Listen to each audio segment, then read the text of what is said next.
Wow, I just got a really gross burp out of my system before the microphone switched on. Saved. Although, I think it's coming back. I'm gassy. I'm gassy, Margie, gassy.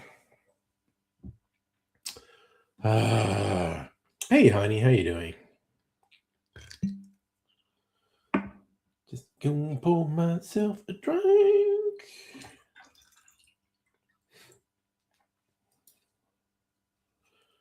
A little bit more. Just because I can.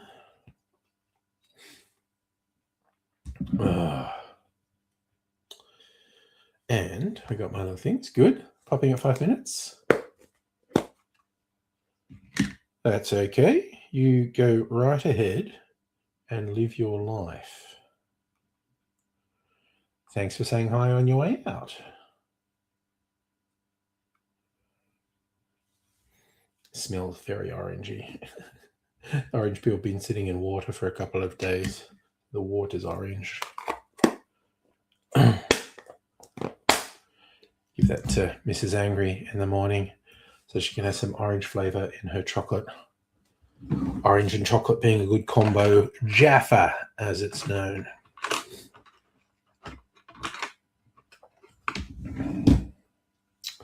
Do. And this smells like, well, I was going to say cherries. It more smells like sugar. Stab.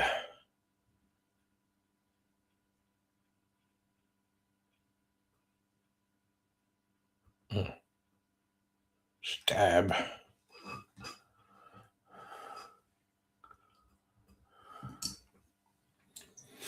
All right.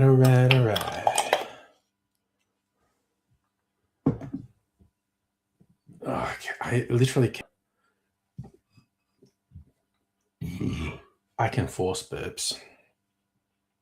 That's one of God's gifts. I can burp on demand. Actually does come in handy when you're feeling a bit raw to actually know you can just burp. Also, that's always working. Rumble. Complaining about my body functions. That's entertainment. Whoa. I could look, honestly, I should be making videos of this. That's content. That's people would pay for that because people are fucking weird. Hello, Kirsty. Sorry. I'm not sure if you came in just when I did that really gross burp or just after. How are you feeling, by the way?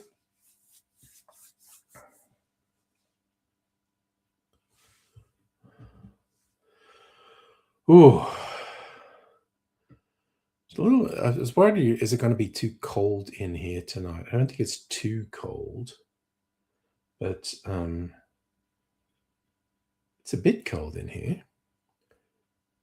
Jim, you don't drink if I'm working the next day? Tonight having an Audi 6-pack. Oh, no work tomorrow for Jim.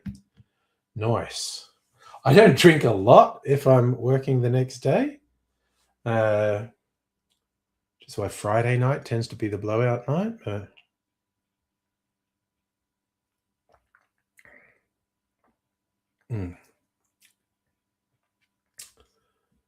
Therapy. So what are we having a 6-pack of, Jim? What's your beverage of choice? And is it a favorite, or are you like me? You get something that was on special? Sometimes you're lucky and your favorite's on special. Hey, Justin, how are you doing?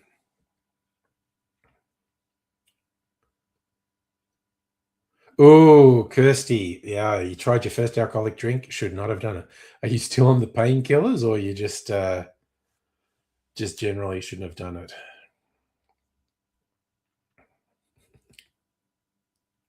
Yes, that was the last time I stayed off the booze for a week or so after I had the surgery on my little banged up little finger. I was on the pain meds for a while. It's like, ooh, yeah. Do not want to drink with these things. Wasn't on them for that long. I didn't even use up the whole prescription. So I've got some fucking kick-ass pain meds if I ever need them. Certainly by like day 2, I was getting friggin' brain fog. So day 3, I started to cut back on the dosage, and I think like day 5, I was just taking 1 a day instead of I think it was like up to 6 a day, 2 tablets 3 times a day. And then I stopped only on Panadol. So just it wasn't a good. So when you said first alcoholic drink, Kirsty, was it like your first drink ever or your first in a while? Cooper's Stout, Stubbies. And you are working tomorrow. Okay, well, there you go. You know, just a gentleman's tipple.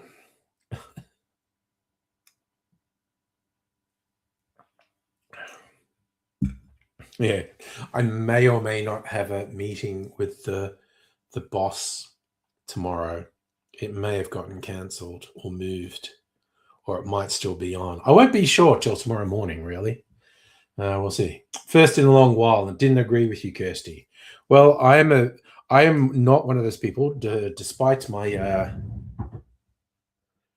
preference for a drink or two. I'm not one of those people who ever hassles anyone who doesn't drink or doesn't drink much. I definitely never try and coerce anyone to drink. I find that behavior reprehensible. If you're enjoying a beverage, good for you. I enjoy a beverage from time to time. But it's unconscionable to hassle anyone who doesn't want to drink or doesn't want to drink anymore or doesn't want to drink as much. And you don't ask why someone doesn't want to drink. If you're ever with someone and you say, oh, you go back, get your drink. So I'm, not drinking or don't drink alcohol. I'm not drinking or I don't drink alcohol. Don't say why. It's not your fucking business.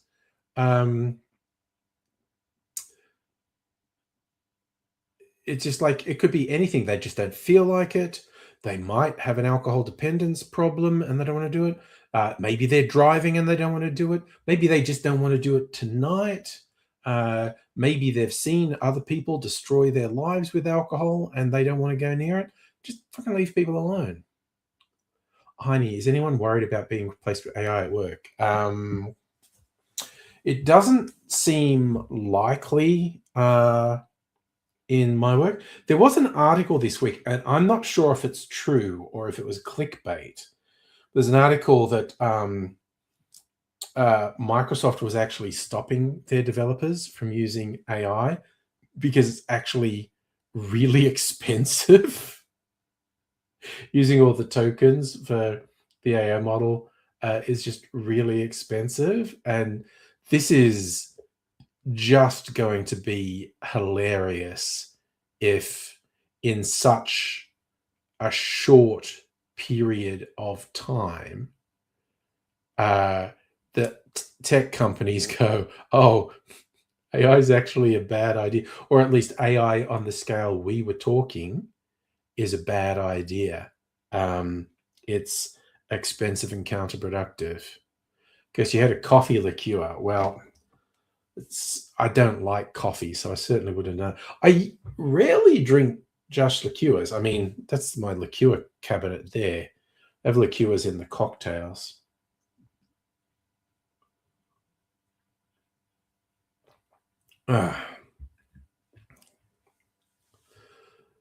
But no coffee liqueur in there. I'm not a fan of coffee flavor. I do have a coffee infused whiskey that I use in cocktails that call for a coffee element because, it's got a little bit of that coffee flavor, but I don't really like coffee and it's not too much. So yeah. Honey, just a chat box with enough power to reference the whole of Wikipedia and others, except it's not a reliable chatbot, Heine. It regularly gives false information. I refuse to use their glossing over the truth terms like hallucinate. It's wrong. The big guessing machine is wrong regularly. And over absurdly straightforward things, it's bizarre some of the things it will be wrong about. Justin, AI won't replace that many jobs. I always come back to Cory Doctorow's line. AI is not smart enough to do your job, but AI salespeople are shameless enough to convince your boss that AI can do your job. Hello, Madam Butterfly.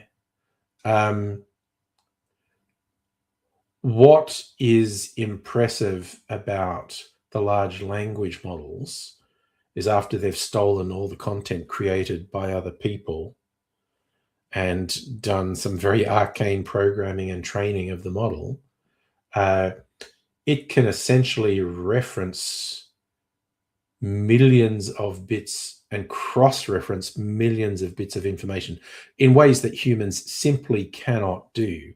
And it can guess a sequence of words that is probably right.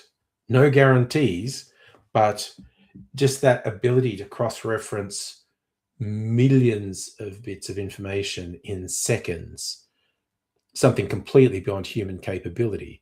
But what at least some humans have that the large language models don't have, humans have understanding of context. It's the thing I have to repeat to people often because they get fooled by how natural the chatbot seems.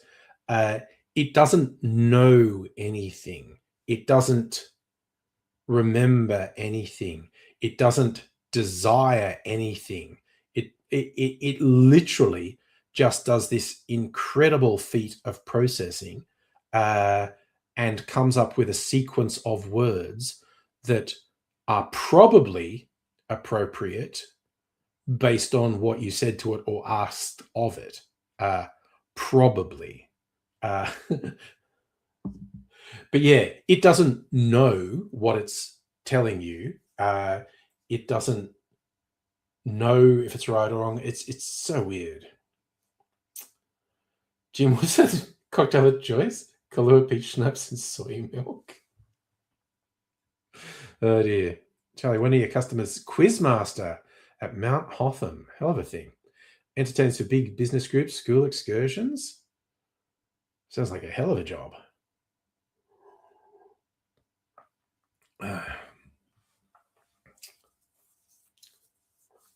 I feel like I should find a recipe from the big book. Oh no, the big book's holding up my beautiful light. What'll I do? What the fuck is that? What is this? Oh, it's the PDT book. I'm going to pick a cocktail out of the PDT book. Please don't tell. Oh, nice. Invited them on for party night. Someone who does entertaining. Nice. Oh my God. Charlie, that's so fucking cool. Oh my God. That sounds awesome. Oh my God. So not tomorrow, but next week, we're going to have a professional person give us a party night. Fuck yeah. Justin, that is what it does. It randomly changes things. Because like I said, it's guessing. It's very good at guessing. But yeah, just that random behavior of falsifying stuff and being wrong is weird. And of course, they change the models and improve the models. But I mean, we've seen some funny ones on the stream. I'll always remember the time it said 32 was a bigger number than 36. So I'm like, oh, dude, Charlie, that sounds friggin' awesome. A professional entertainer doing party night. Fuck yeah. All right, so Jim Meehan put together the PTT. Jim Meehan's one of the top 5 people of the cocktail renaissance, happened since the noughties. And PDT, please don't tell. Speakeasy. I love the story behind this place, which I'm sure I've said on stream before. But they wanted to open a bar in New York, and getting a new liquor license can be a real pain in the ass and really expensive. But it was like a hot dog shop. It was a cafe, restaurant specialized in hot dogs, but they had a liquor license. And so they came up with this thing where they knocked a hole in the wall behind, I think it was the freezer, that was like a walk-in freezer that was there. So from the PDT Speakeasy Bar was through this secret door, and that was the only way you could get in, and you couldn't see it from the street. From the street, what you saw was a hot dog shop, and which sold hot dogs. And so, but if you knew, you'd go up to this door, open it, and go through to the Speakeasy. There's one on Chapel Street. The front is a sandwich shop. They do proper sandwiches. You can get good sandwiches. But you go through they've knocked off the PDT idea. You go through the freezer door, and there's like a tiki bar in there. So, what's this open? Oh, Le Pere B. I've got to keep Le Pere B bookmarked. It's favorite hot toddy for myself and Mrs. Angry. Chamomile tea, Scotch whiskey, elderflower liqueur, and honey syrup. And I like doing it with a peated whiskey, so the smoke wafts up. And it's got very cute illustrations.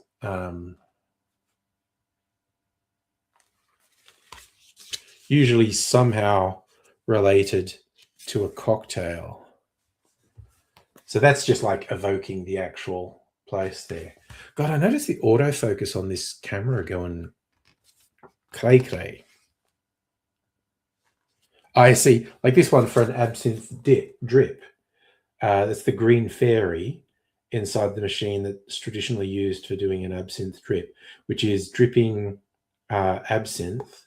Sorry, no, there's absinthe in the glass, and you put a sugar cube on a special slotted spoon, and you slowly drip ice cold water on it to dissolve the sugar and dilute the absinthe. Hey, Greg, how are you doing?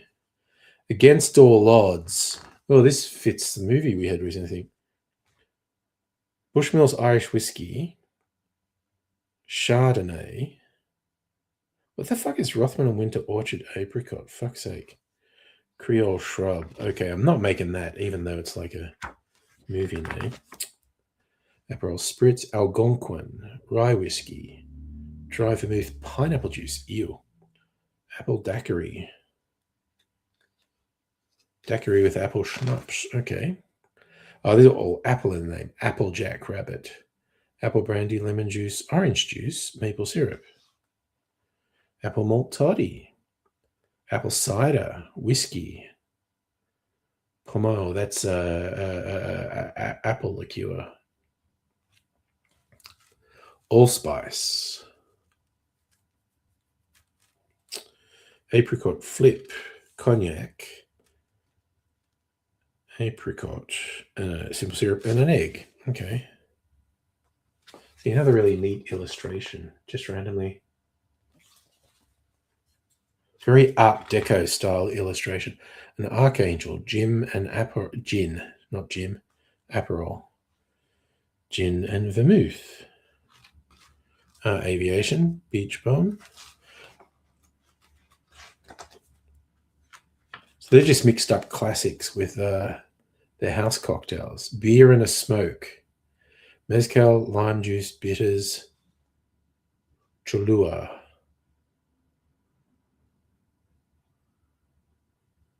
Smoky mezcal. Oh, is that? I don't even know what that is. Beer cassis. Bee's knees. Okay, there's a cocktail called a bee's sip. You gotta love that. Pisco, sake, Baron-Jaeger.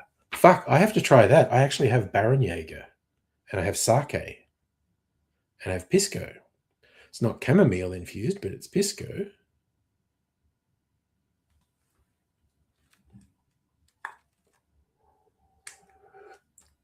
Okay, I found the cocktail I'm making. 2.5 ounces of pisco.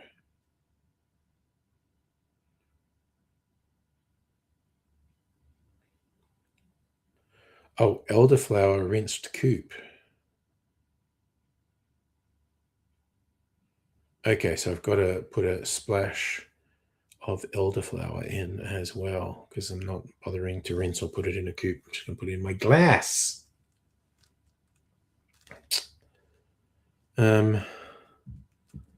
Okay. I'm ready to go. I got to go over here and make a cocktail. Let's see what goes. Got that light in my eye. Feel like Guru Josh. What is my pisco? There it is. Oh, it's this one with the fucking glass stopper. I hate glass stoppers.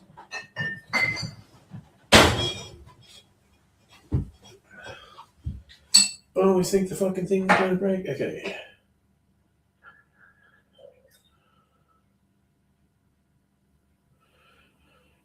Pisco.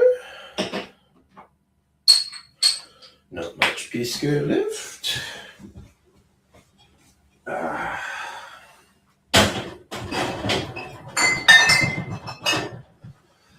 didn't give myself much room back here.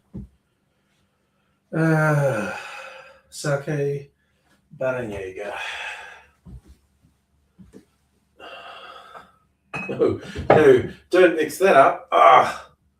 The sake is next to the spiritus. 95% alcohol.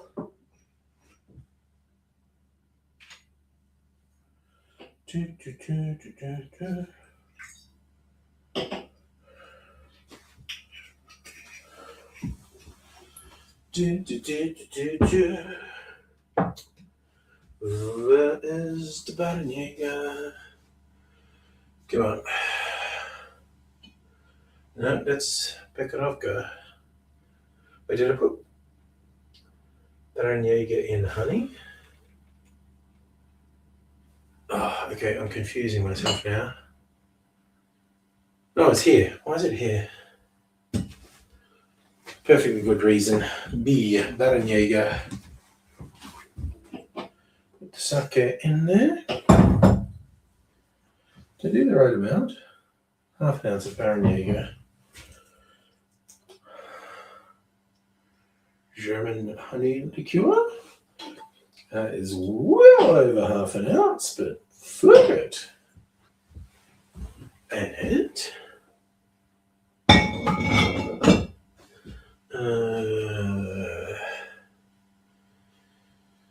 E for elderflower. Is that it? No, it's kumquat. Wait. The thick is the elderflower. That's F. G. E falernum. If I not put something back in the right spot. Jesus. God, I went to all the trouble of arranging this. I appear to have fucked it up. Kumquat. F. It's F. Oh!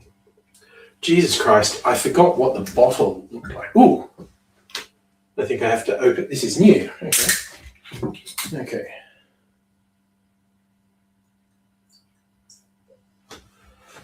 Just a dash of elderflower. I was looking for a different bottle.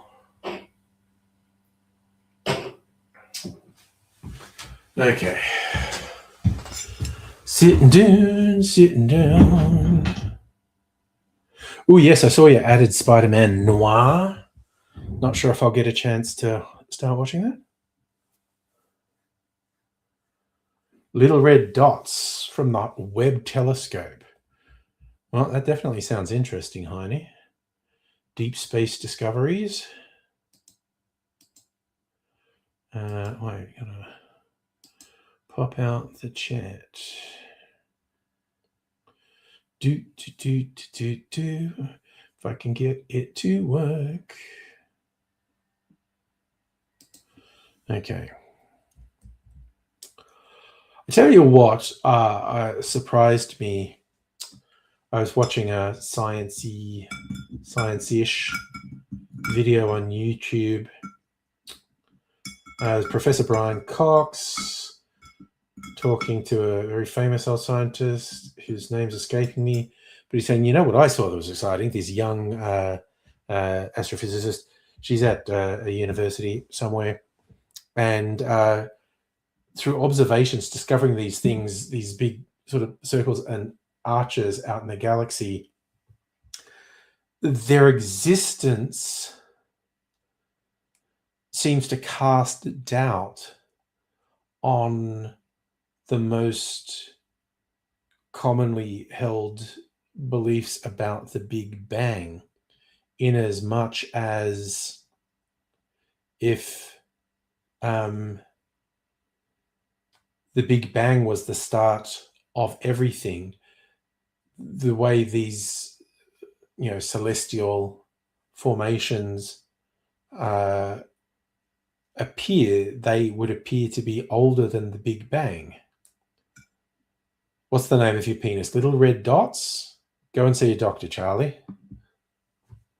If you have little red dots on your penis, you need to see a professional. Unless you meant the Big Bang.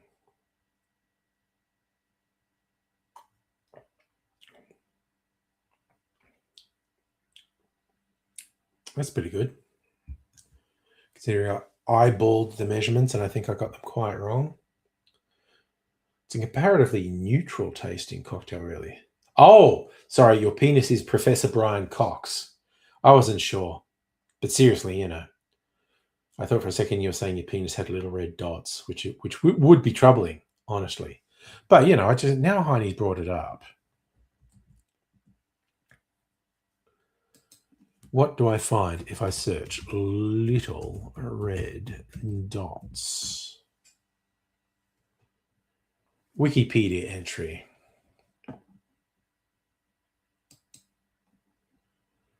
A class of small red-tinted astronomical objects discovered by the James Webb Telescope, announced in March 2024, poorly understood because of limited data collection. They appear to have existed between 0.6 and 1.6 billion years after the Big Bang. Majority found around 600 million years post-Big Bang. Current leading theory is that LRDs are a form of primordial galaxy, and the original reports identified LRDs as a type of early active galactic nucleus containing a supermassive black hole. Wow, wow, wow, wow, wow, wow. Supermassive black hole. However, while this explains their age and appearance, they do not have the same characteristics as known AGNs. For example, they do not appear to emit X-rays, have a flattened rather than steeply rising infrared spectrum, and display very little variability between themselves. July 2025 has proposed that LRDs were instead supermassive, non-metallic primordial stars, also known as population 3 stars, of perhaps 1 million solar masses seen in the last few thousand years of their lifetimes. Theoretical modeling of such stars appeared to closely match the spectrum. Okay, so this is some absolutely wild astronomical discovery that people don't fully understand, which is honestly super cool. So far, I had mac and cheese. I had sausage onion mac and cheese for dinner. Mac and cheese is a friggin' winner.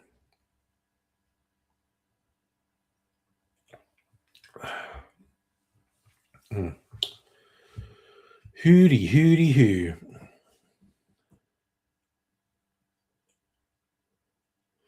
So if you don't want a moon base, you want a sun base.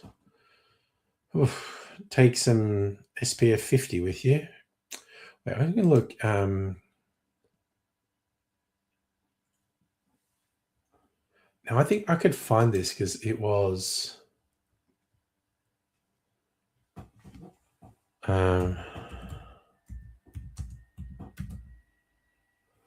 Okay, why did that search thing not work?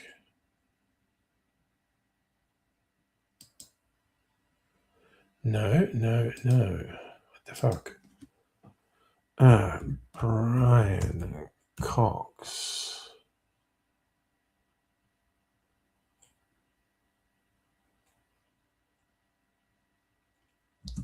Astrophysics. Oh, Roger Penrose. That's who it was. So, yeah, from the Institute of Art and Ideas.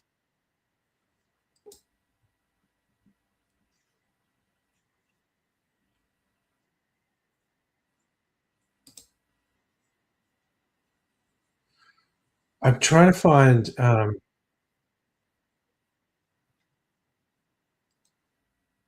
Wait a sec. It was Cosmic Arches, I think.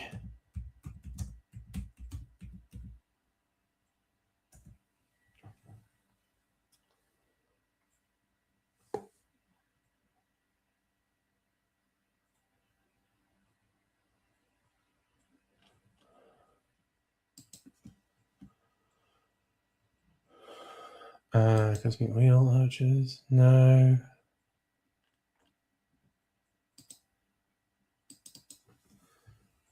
It's showing up also. Astronomy.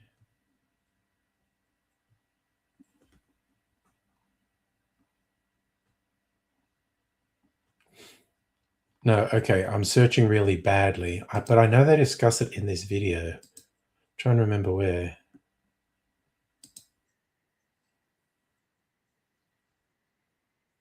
Just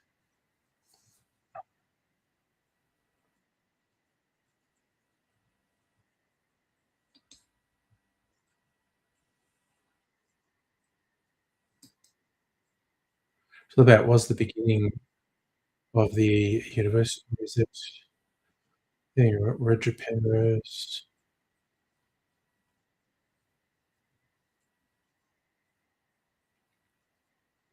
Roger Penrose got a 2020 Nobel Prize in Physics for his work on black holes.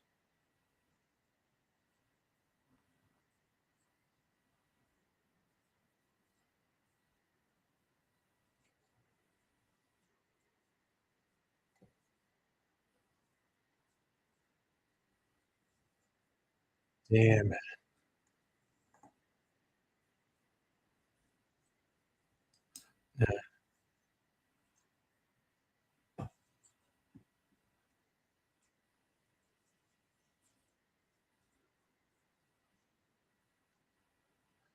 No, trying to find.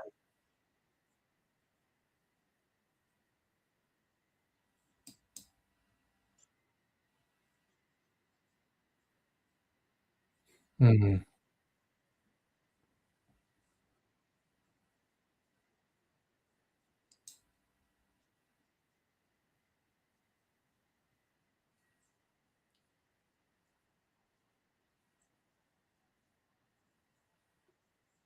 Okay, I should stop doing that. That must be boring.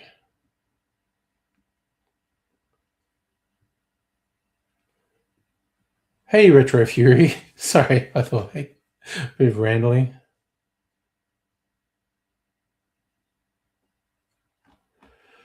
Uh, but anyway, why I want to look up is this particular astronomer who discovered these things that Roger Penrose was very excited by. Besides being very clever and groundbreaking, she's like super fucking hot. And I was like, that's not fair.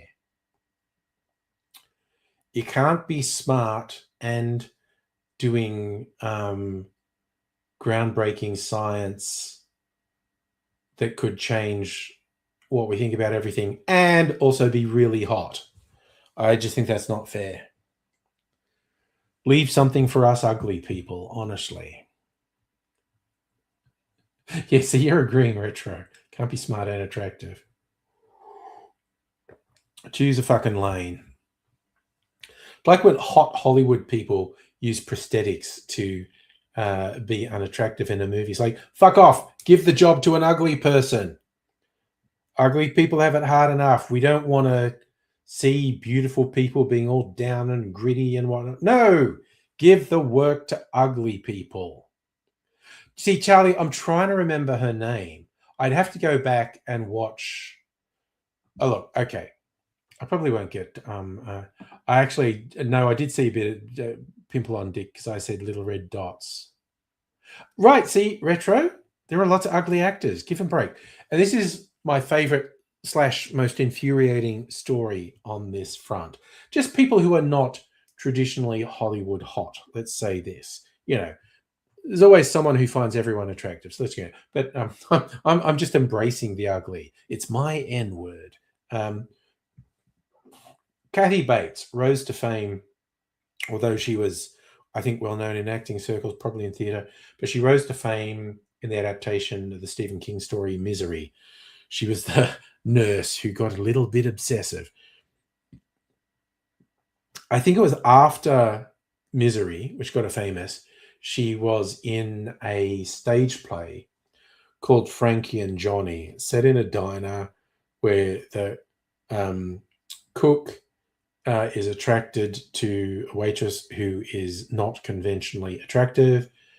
Kathy Bates plays the waitress role, and she doesn't believe the guy's interested in her because she's not attractive. So she won awards for Misery. On Broadway, she's in this play, kills it, wins all the Tony and all that stuff. Because the play's such a success, Hollywood goes, we're making a movie of this. So at the moment, Kathy Bates is really well known. I don't know if she won the Oscar. She was definitely nominated for Misery. She won the Oscar for this play, the Tony for this play on Broadway. And so Hollywood goes, let's make the movie. And we'll cast Michelle fucking Pfeiffer. It's like, but the whole story is she's meant to be not conventionally attractive. And Michelle Pfeiffer is hot as fuck. It's like, oh, don't worry, we'll mess her hair up and only do really subtle makeup.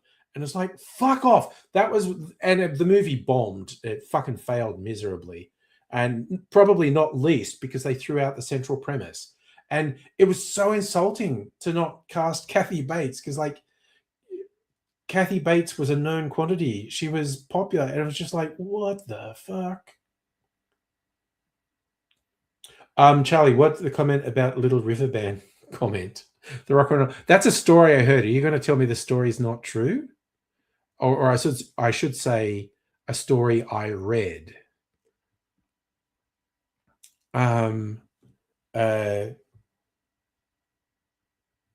I think my comment that Charlie's referencing is I read a story about Little River Band, and Charlie and I did have a whole discussion about legal battles between band members because, like a lot of big bands, it was actually a company and there was a contract about who owned what in the band. The story I read is eventually all the original members were sick of touring and stuff, wanted to dip out, but there was lots of money in the Little River Band touring.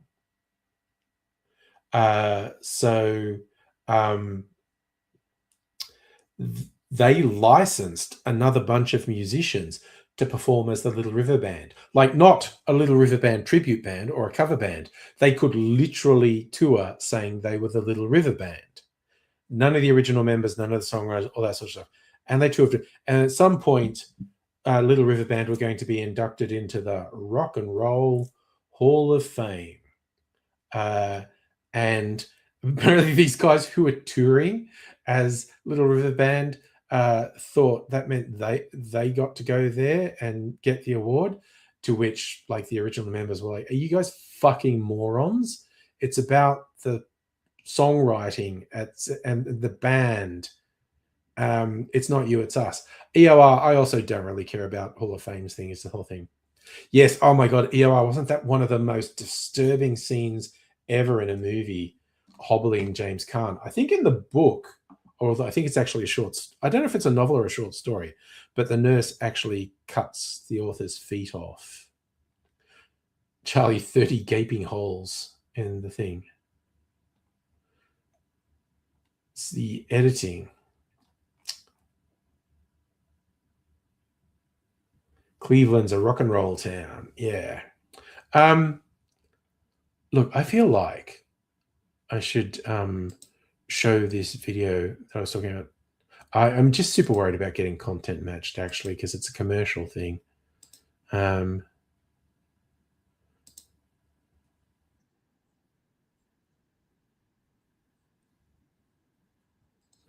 So I'm just going to skip.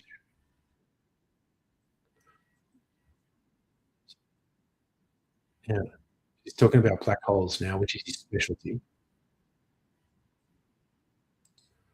What's he saying now?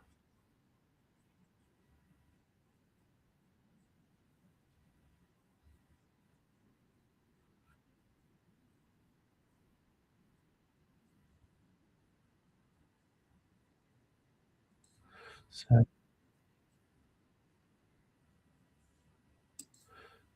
I'm just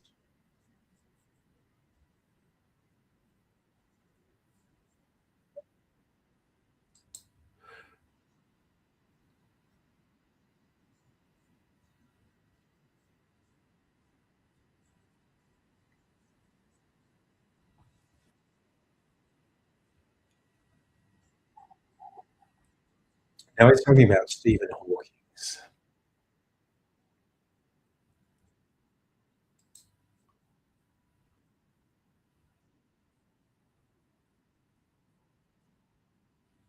Talking about cosmology.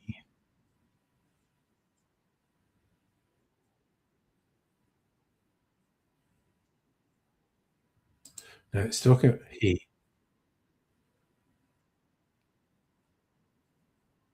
Yeah.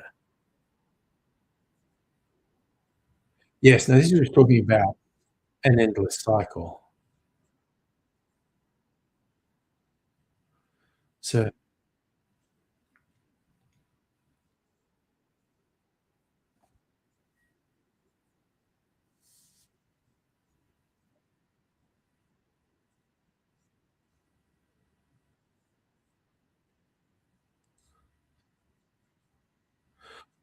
I feel like this was it.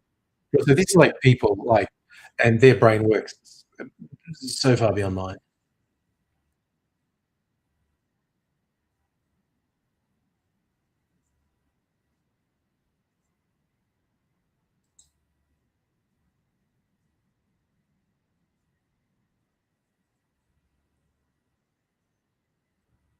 Talking about the beginning of the universe again.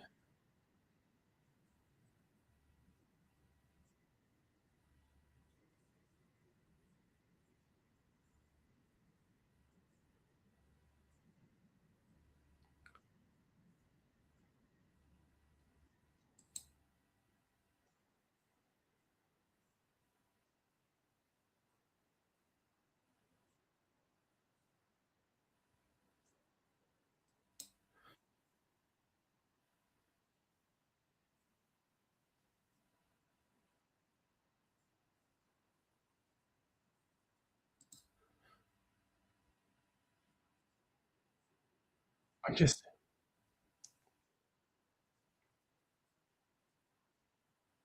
I feel like this must be super boring. But anyway, I'm trying to work out. Yeah, I'm still trying to find the sexy scientist, basically.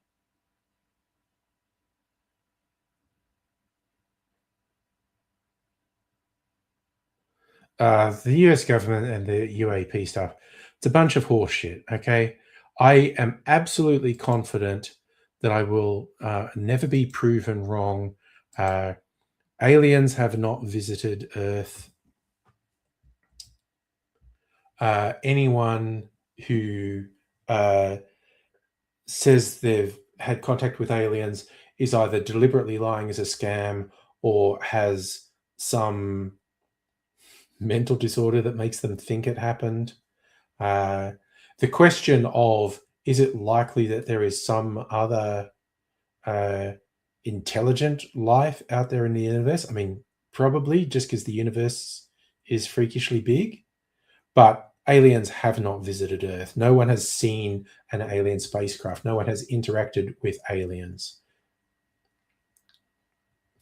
Type sexy scientists. Actually, retro, that might work.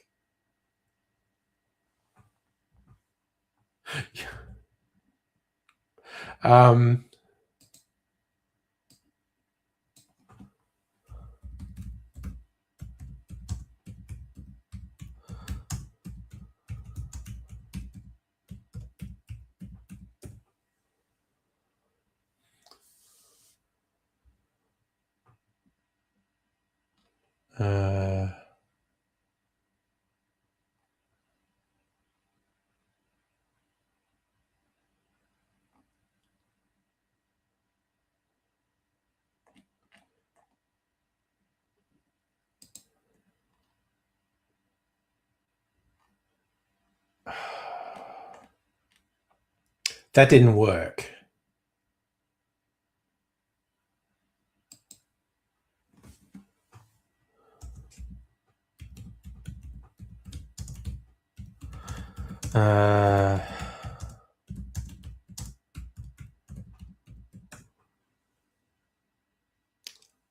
Oh, wait. I think this is her. Because she had a really unusual name.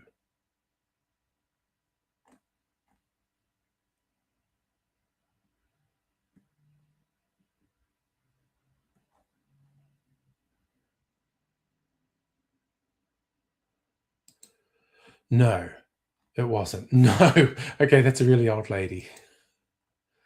Not saying she wasn't hot when she was young. Well, you know what? I'm fucked. It's not working. Yeah, you want to link me to photos of robots pouring drinks? Could be a bit of Mystery Science Theater 3000 reboot. A drink mixer. Justin, how would I react if aliens land in his backyard? How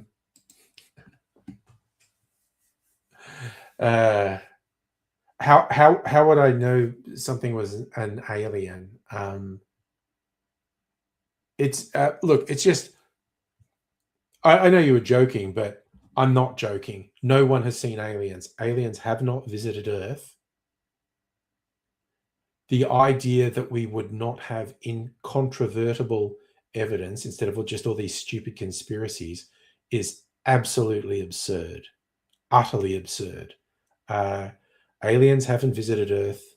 Anyone, and exactly, you can't prove a negative. So, but you know, I am just absolutely confident in this statement, cited without evidence, because as EOR says, you cannot prove a negative. So it isn't possible to prove my point. It's only possible to disprove my point, and no one can disprove my point because my point's fucking true. Aliens have not visited Earth. No one has had contact with aliens. Like I said, the people who say they have are somewhere on the spectrum of just deliberately lying, attention whores, through to people who have some sort of mental disorder or disordered memory of something. They're not all malicious, but they're all wrong. Anyway, maybe if I remember, I'll just rewatch that whole video of Brian Cox and Roger Penrose just to see who the hot scientist was. But again, that just brings me back to, it's not fair to be like really smart. She's a professor at an English university, apparently made a really important discovery, could change everything, and she's like super hot. Retro, by definition, an unidentified flying object, and UAP, unidentified aerial phenomena, are both literally true because the definition of both is unidentified. People have seen and captured on film or video things that are not explained, that are unidentified. They're just not aliens.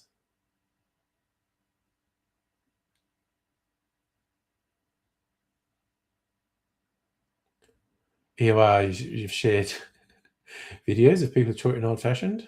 It's a classic drink. Conspiracies. A girl told you she would drink. Oh God! So many people are into saying they were probed by aliens.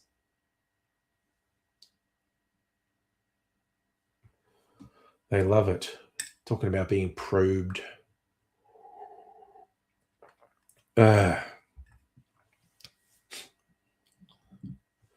But that's aliens for you. Always, travel light years across the galaxy just to probe humans. Justin, you've been watching a YouTube channel called Solar Balls. It's about talking planets. Very well written. It sounds like fun.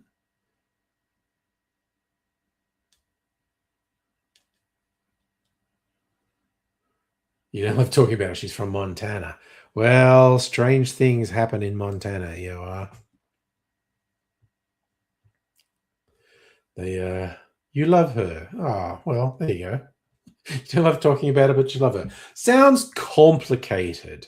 Just like life, really. Life is complicated, or it can be. Sometimes it's relatively simple, but often complicated. Oh, well, that's really... you're in a good headspace, I think, EOR. You hope she's doing well. That is a good and positive attitude. It's Catholic. Saying Catholic things aren't weird? Catholic things are weird. She's a real-life human being. That's not always enough for people to be positive about things. Okay. Well, that was an interesting, sort of inoffensive cocktail.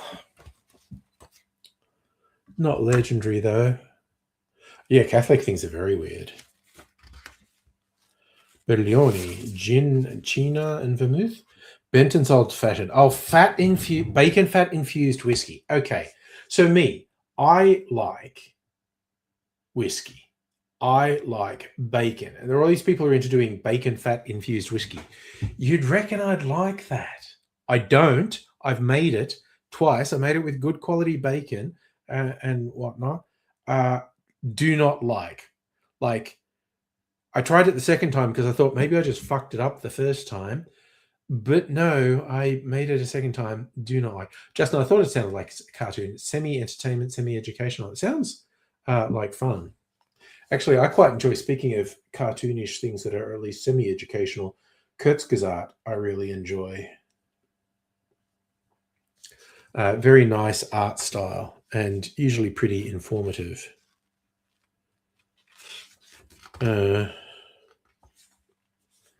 A Betsy Ross, cognac, port, Grand Marnier.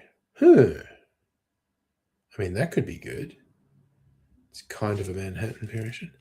A Betula, rye whiskey, rum, lemon juice, maple syrup. Interesting sour. A Bijou, gin, sweet vermouth, green chartreuse. The Bizet, rosé. A Blackbeard. Okay, this should be rum. You're calling a drink a Blackbeard. It should be rum, really.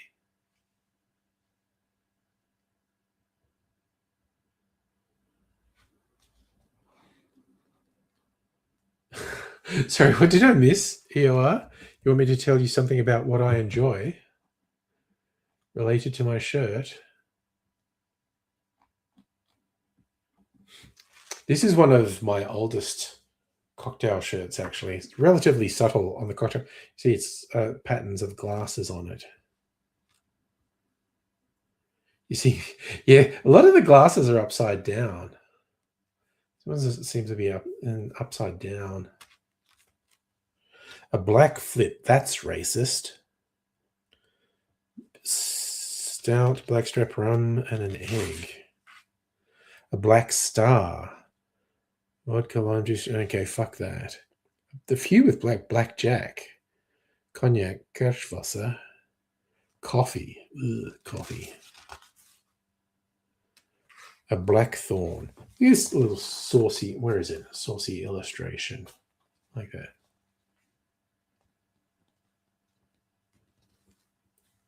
So Justin, might be life on Mars, underground Venus. Oh, there could be microbial life on those planets, or there may have been at some point, and maybe is now.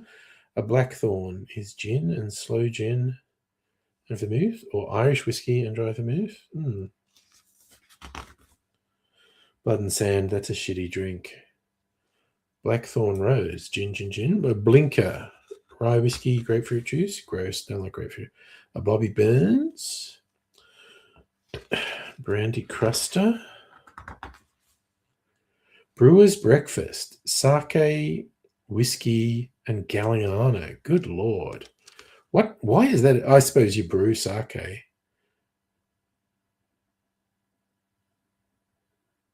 Sake, whiskey, and Galliano. Damn. I've got 70s Galliano in the shed, in the cupboard.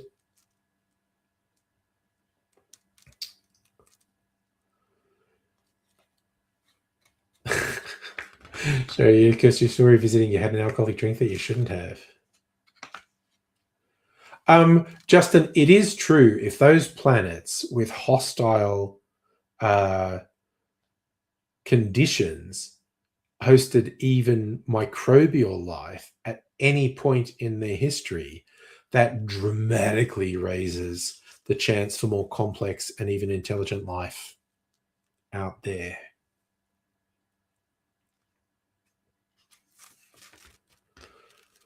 Charlie asking Justin's hobbies. What are all hobbies? Yeah, Blackthorn was a Blizzard game. You watched Pro Korean StarCraft for a decade, made some friends. You're trying to meet your best friend for the last 5 years. Nice. Oh, that's really unfortunate, Kirsty, that the coffee liqueur made you feel bad. A brown bomber. Whiskey, Lillet Blanc, and Suze. Okay. A brown derby. Bourbon, grapefruit. A Bobaloo. Pisco. Sure. See, I don't feel like going out and getting juice or vermouth, so I'm basically looking for an old-fashioned variation.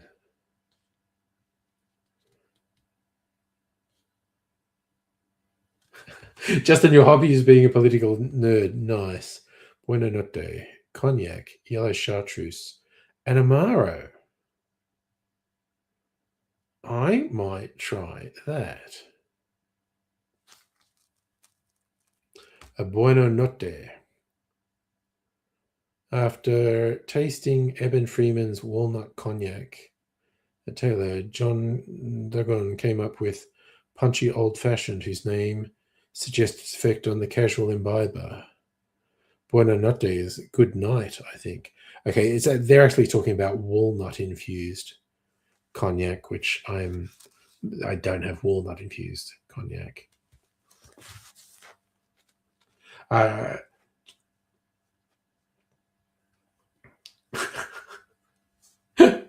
Charlie, wondering if Justin does anything apart from being a political nerd, fishing, chess, anything like that. I'm going to make this one, though. Cognac, chartreuse, and Amaro. I'll just kind of save my page so I know where I got up to. It's exactly the sort of thing I was looking for anyway. Yes, Cognac's just a particular French brandy. It's not necessarily better than any other brandy. It's just got a fancy reputation. Okay, we are going. I actually have cognac. VSOP, aged cognac, very special old pale. So we go cognac.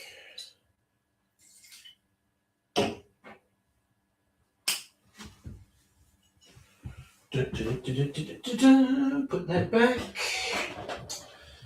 Yellow chartreuse.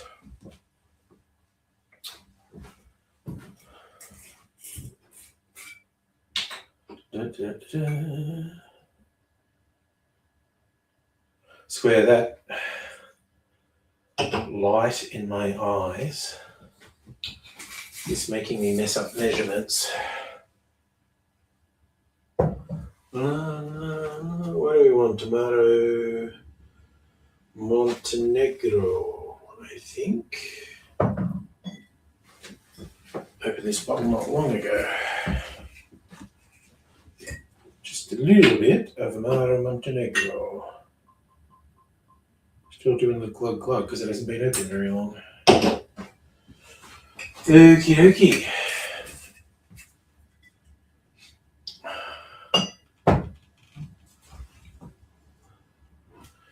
Buona notte, which I think means good night. Hey, want to talk? I always want to talk. What are we going to talk about? Kirsty, maybe going to try wine next week. I'm not a wine. I literally never drink wine. I drink aromatized or fortified wines as cocktail ingredients, but not straight wine.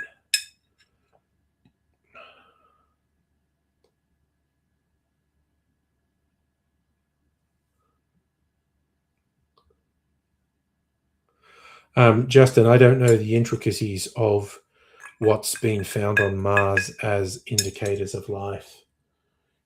I know they're excited about various things. I would be very surprised. I feel like I'd know if someone had gone, this is unequivocal evidence of life at some point. Here you are. There's no question that not drinking alcohol is better for you than drinking alcohol. I don't pretend otherwise. I just like it. That's why I do it. Humans have a long history of imbibing mild poisons to alter their state of being.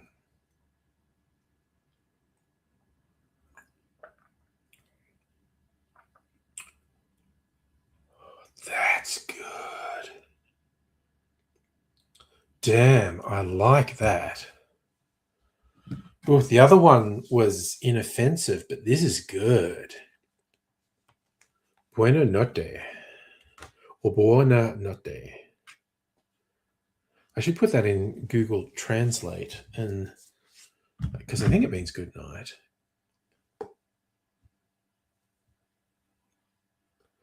Charlie watched an erotic comedy musical, Coming of Age. Is that a pun in the name? Right. What am I doing? Google Translate.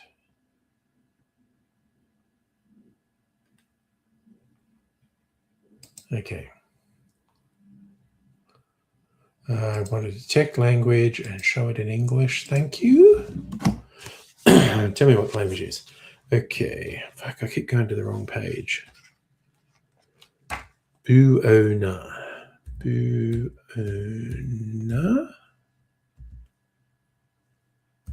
Notte.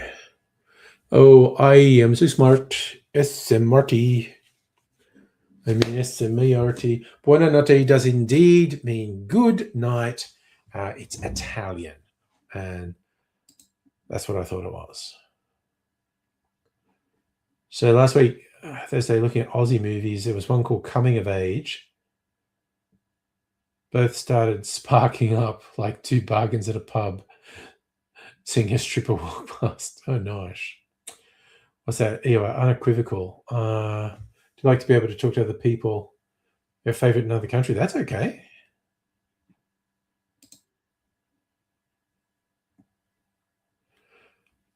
Yes, Justin, you'll notice the headline on the NASA thing. You said potential biosignature. There's been lots of interesting indicators. I feel like I would know if there'd been a publication saying we have unequivocal proof life existed at some point on Mars. So if anyone called Coming of Age, yes, checked it out. It was the chick from Felicity. I remember her. What did you rewatch, EOR? Megadira. I am not familiar with that.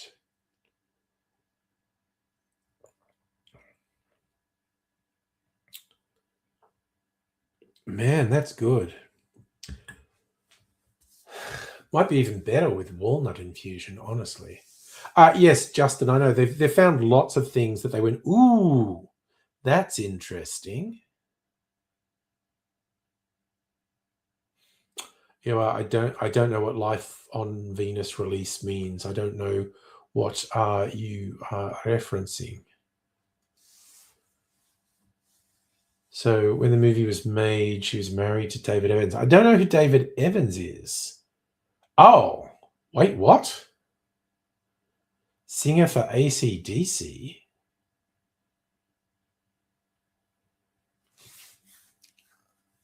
I guess they did have to replace Brian Johnson because he fucked his voice up.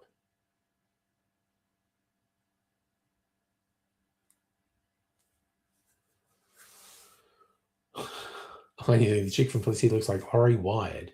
Check her out. I love it. You're all throwing out things that I've never heard of. But I think that's a good thing.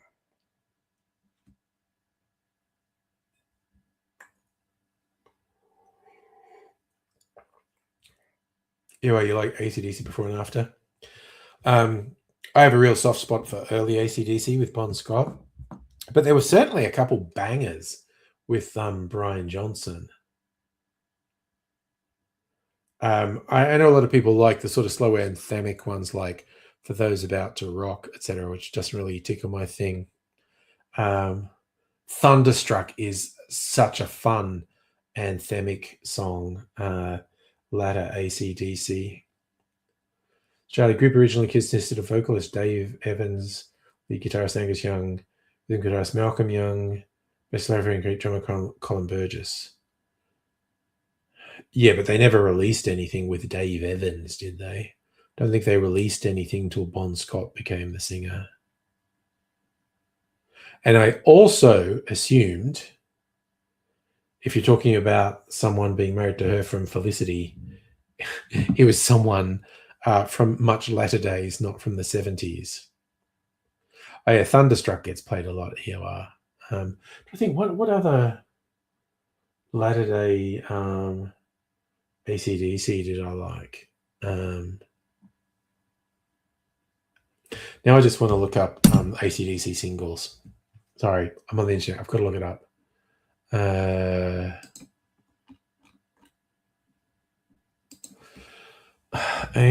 AC/DC singles. Back in Black. See, that's another one. I kind of relate that to For Those About to Rocks. You Shook Me All Night Long. I mean, these were huge hits. Who Made Who was kind of fun.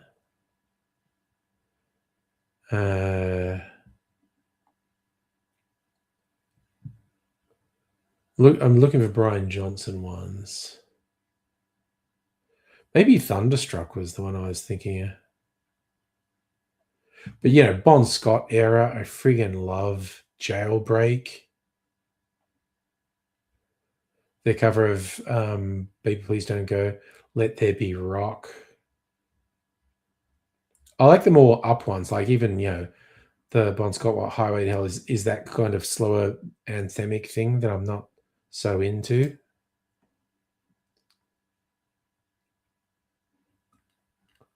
Oh, okay. This movie from 1984. Wait, how old is the girl from Felicity? Am I getting really confused?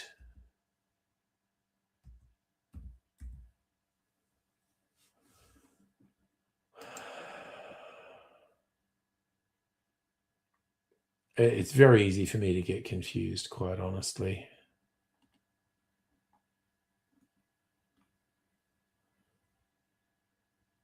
No, it's from 2000. 98 to 2002. I'm getting extremely confused. Oh my God, Big Balls is hilarious, EOR. I'm extremely childish. I've always found the old AC/DC song Big Balls hilarious. The social pages say I've got the biggest balls of all.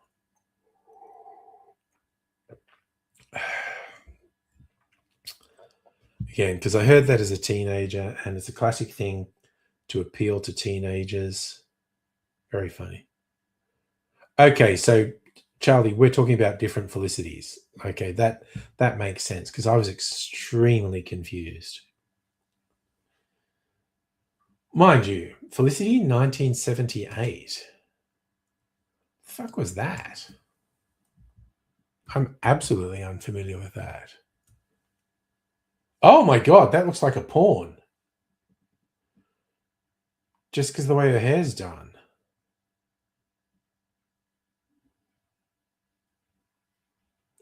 It is a porn.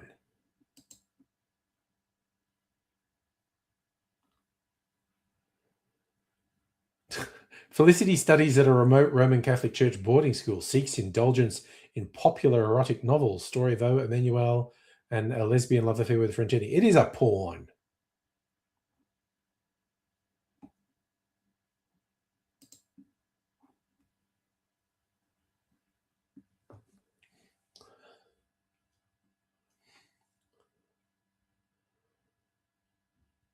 So, yeah, I don't know what SMB3 is, but I do know Pompoko. It's an anime.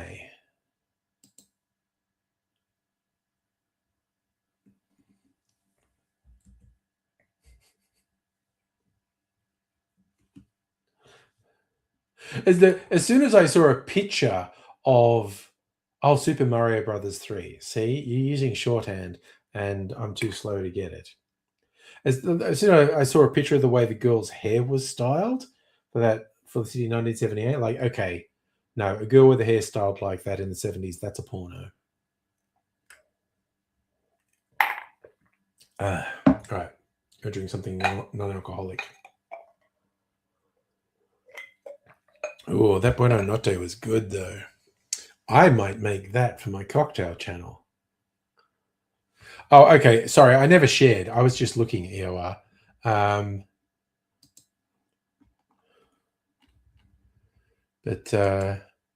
Okay.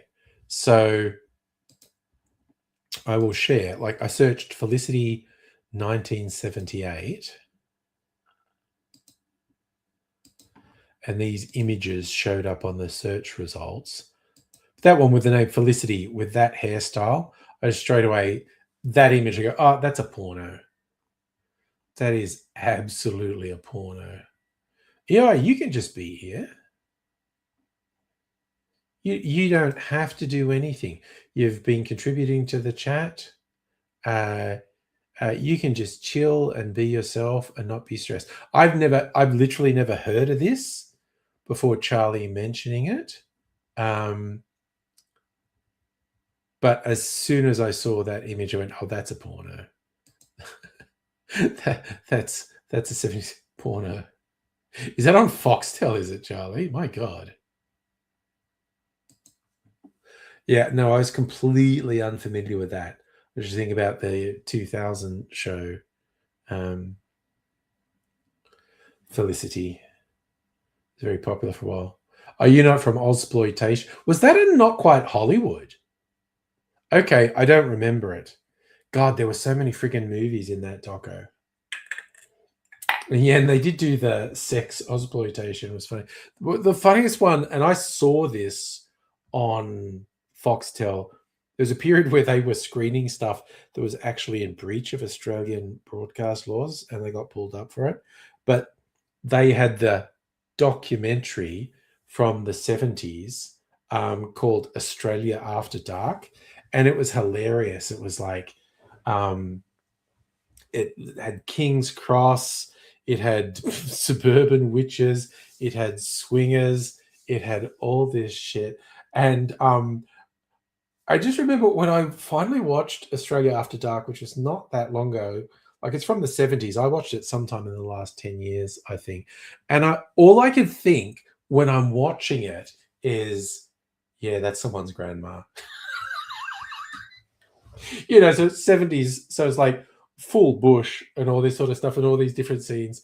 And I just thought, this is hilarious because that's someone's grandma. That's someone's granddad.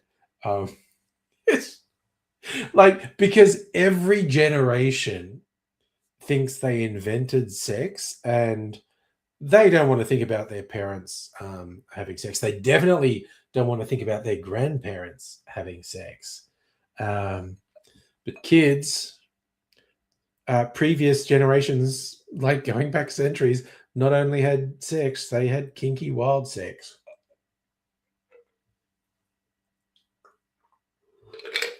I mean, not everyone, but it was happening. Okay. What beverage will I have? What's the time? 1:15. I don't think I want the large can of mineral water. Maybe in honor of Grogu and the Mandalorian finally opening in cinemas this week, I'll have another one of my Mandalorian drinks with a silly name. Galactic Lemonade. Mystery flavor. This is silly. I want to share Australia After Dark. I don't have ready access to a copy of it, but it's very funny because it's pseudo documentary and it's just titillation. It's hilarious. The A to Z of Australian sex was a follower. I feel like I've seen at least a bit of that. That sounds really familiar. I think these size cans look really elegant. God, that is unintentionally hilarious that I almost drop and juggle the can as I'm saying elegant. I bet you've got it on Plex.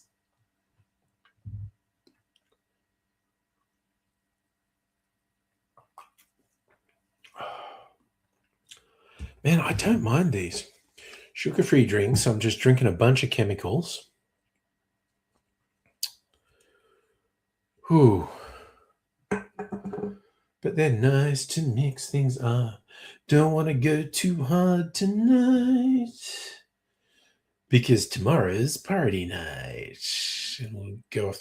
I don't know if I'll be streaming on Saturday. It's not a date night, but sometimes I do stuff with Mrs. Angry anyway. But I might stream on. No. Hit it hard tomorrow.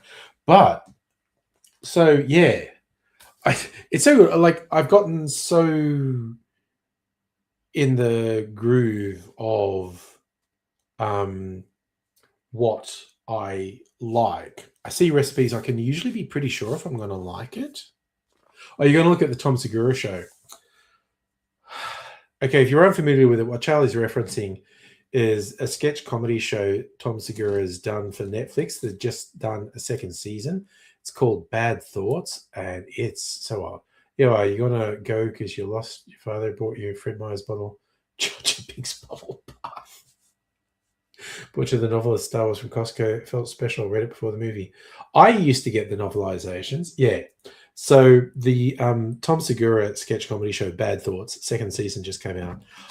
I laugh out loud at that more than any other comedy I've seen in ages. And it's just because it's so wrong. Like, he just does fucked up things in it, but not usually like in a cruel, vindictive way. Like, he's not attacking marginalized people or stuff. It's usually at his own expense when something really bad's happening. But it's just literally, for me, and if no one else likes it, feel free to judge me for being a horrible person. But just when he does this stuff and it's so extreme and it's so out there, I just crack up. I'm sitting on the lounge. Okay, Anyway, very short example. The first sketch in the first episode of the first series, it's set up like he's a super cool hitman.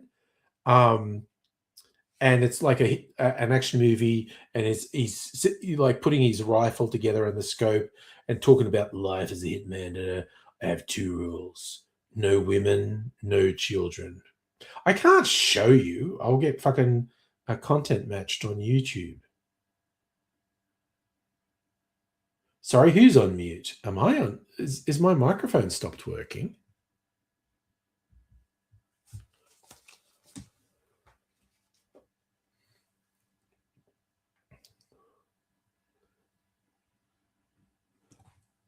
Oh.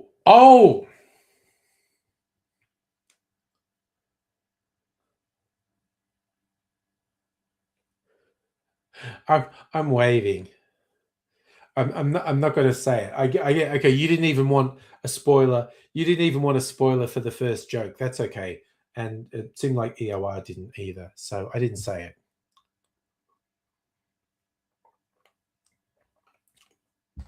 I was literally just going to spoil the first joke of the first sketch. EOR never wanted to be Nick Cage. Sniping Kid. Oh, that was Face Off. I freaking love that movie. Yeah. But it's funny, after me saying I find this Tom Segura show funny, if anyone watched it and said, that wasn't funny and you're a bad person for thinking it's funny, I'd go, that's fair. That is completely fair. Because I'm only laughing at how excessively wrong it is. Lots of bodily functions. That's a mild spoiler. But the subjects of the sketches and even the style of the sketches is so different. But the one thing I get from it, and this is what I thought when I saw the first season, uh, it's almost like, because Tom Segura has, I think, like 3 quite successful stand-up specials on Netflix, and I feel like, there was a meeting one day where, I don't know who started. Oh, Jesus, that fucking.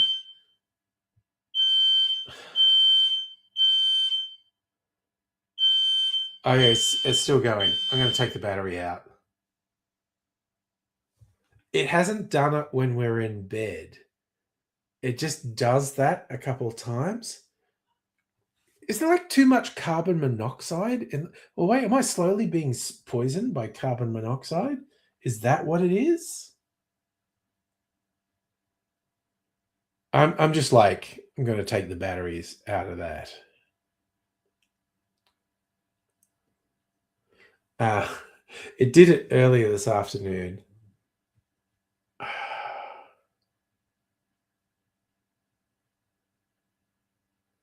Yeah. I don't know what it started doing that recently. I don't know, like, I don't know, does our heater? Maybe our heater's poisoning us. It's a gas heater, could be. Joke about another day that I don't die in my sleep. Anyway, I was saying about Tom Segura. How I envision it is like, because he had successful stand-up on Netflix. There was a conversation between him and the Netflix executives one day. Don't know who started it, but at some point someone mentioned, how about sketch comedy? And I feel like Tom Segura just said, I have lots of ideas for sketch comedy, but you would never stream them. And Netflix go, oh, yeah, we would. And Tom Segura is like, no, I have bad thoughts and they're really fucked up. And I wouldn't want to do it unless I could really do the fucked up stuff. And Netflix has just gone, yeah, dude, do it. Carte blanche, no control on our part. You can do whatever you want. You can be as fucked up as you want, and we won't stand in your way. And Tom Segura's gone, okay. And he's just gone on and done the most fucked up stuff. And again, I find it hilarious to just do just excessive comedy. Like it's really, to me, it's really fun, absurdist sketch comedy, but just doing really wrong, fucked up stuff. It's like thinking This Is Serious Mum is funny. And I think This Is Serious Mum is funny.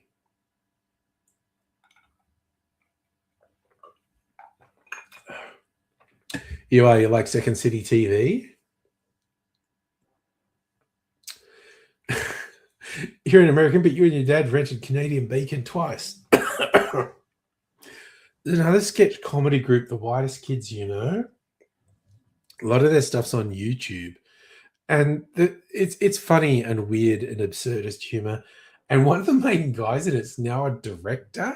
He's like really, and he's successful. He did the horror suspense film Weapons, and he's got a new one. What's his new one? But it's just kind of funny. SCTV stands for Second City TV. Yes. That was the Canadian equivalent of Saturday Night Live. I'm trying to remember what the guy's name is, but there's all these. Okay, I should know that. Well, let's go. Let's look them up online. Second City TV, Canadian television show. The original cast was like John Candy, Eugene Levy, Catherine O'Hara.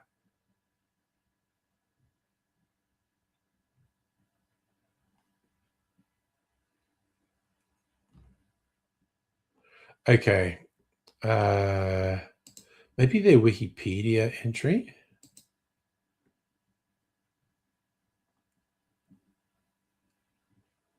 Show's premise is a broadcast day of a fictitious TV station, later a network, in the town of Melonville. Melonville's location is unspecified. It's in Canada, but later episodes it's in the US.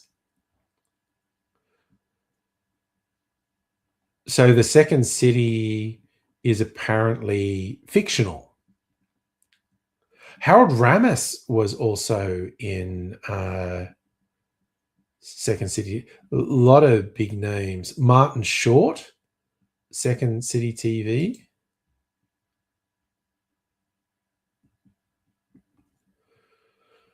So yeah, it's essentially Canadian Saturday Night Live.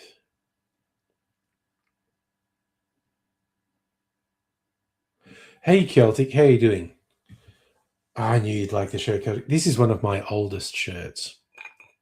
This may have even been in the very first batch of cocktail shirts. I bought some shirts that weren't cocktail themed.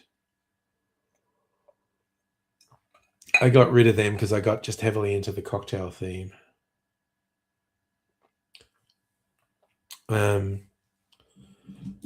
Yeah, this may well have been in the first batch of cocktail themed shirts I got. And I'm not that taken with it, but if I wear this out in public, it does get compliments. People like it. Right. It's just okay. You had a shift that was absolute chaos as opposed to your usual shifts. I feel like chaos is like default mode for your shifts.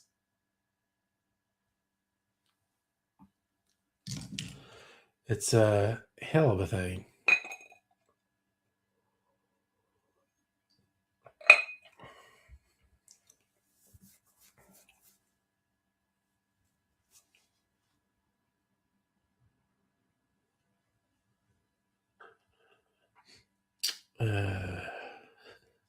So who's jumping and doing well, EOR? I don't know. I get confused by various things.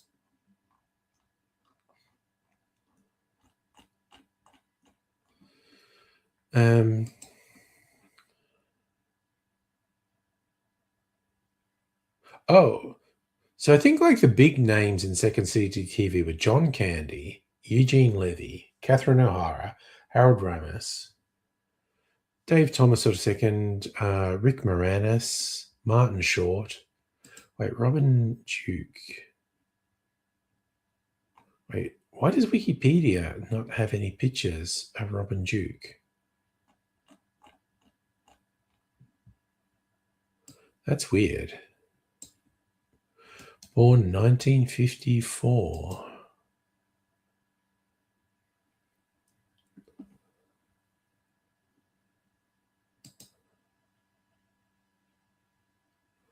Hello, Professor Brian Cox. Raise 1,000 of the guards are active Muslim. Oh yeah, it's Eid. Yeah, they're freaking going off at the moment. Oh yeah, no, they should have asked for the night off in advance. Did they all at the last minute say they weren't working?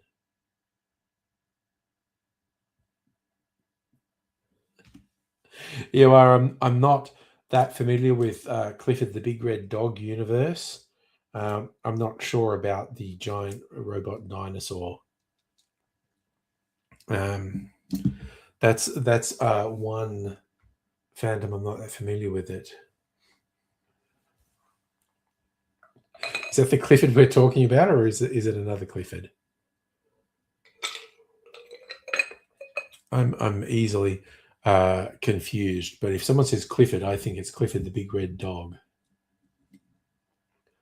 Clifford is the adult child with Martin Short and Charles Grodin. Okay, was that like not good? That would be disappointing because Martin Short and Charles Grodin are both usually quite good, but good performers do bad stuff from time to time. Okay, so yeah, yes, you're confirming it wasn't the Big Red Dog, it was Martin Short. Celtic, you saw VD walking down the main street of Kiama. Oh, see, he just can't handle the sexiness, Celtic. That's the problem. Not good would be a compliment for Clifford. Damn. Now I need to look this up. Just gonna look up Clifford movie.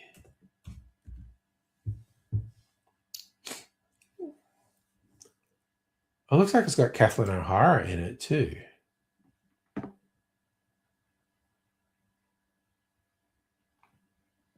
Story of a 10-year-old boy who stays with his uncle Wally. So Martin Short is playing a 10-year-old? Oh no, it's Mary Steenburgen. Okay. Dabney Coleman, Richard Kind, Jennifer Savage. It's got a good cast. It just sucks, does it?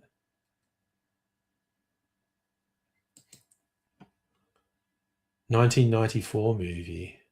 Bratty 10-year-old boy obsessed with visiting dinosaur-themed amusement park. It seems like the premise was okay and they got a good cast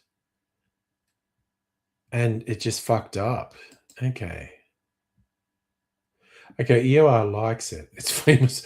Charlie says it's famous for being bad. Catherine O'Hara is another legend. Sadly passed away. Ray's, you got a numb brain and missing everything? No, dear. We're just chilling. Okay, yeah. I feel like I kind of knew the film existed. I've never watched it though. Yes, that's what I'm saying. Catherine O'Hara. That's why I thought Catherine O'Hara was in the movie. It was a little picture. It was actually Mary Steenburgen.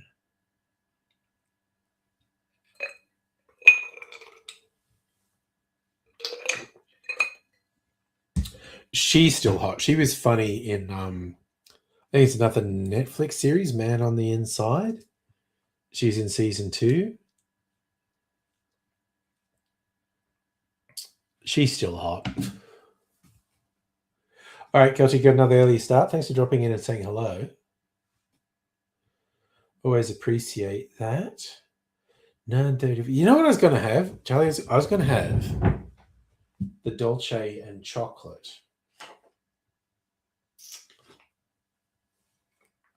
But I just have to remember what's the way it should be. Is it drink a whiskey and bite a chocolate, or bite a chocolate then drink a whiskey? You're a fan of Martin Short. Martin Short's very funny. He's so funny. Like he's a bit over the top in camp, but he's still funny in Only Murders in the Building. It's on Disney streaming. Yeah, you watch 2 Ready or Not movies. Oh, that's that modern horror slasher one. 3 out of 5. So okay. So it's Dolce. So I'm going to be a proper whiskey drinker and not have ice. Just got a little tumbler.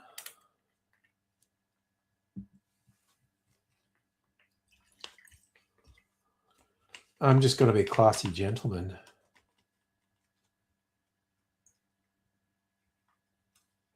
Charlie, you like the first Ready or Not? Well, that's usually the case with that sort of movie. Okay, so a little bit of Dolce in there. You go 3 out of 5 the second one. And I still got the chocolate here. Okay. I think I want a little bit more liquid. You gave the first one 4, a fun thriller. Nice. I'm trying to cleanse my palate with some water. Rose, I got to drink a whiskey for you. Yes, but you don't drink anymore. I'm doing a Don Draper and having a whiskey. A bit of chocolate.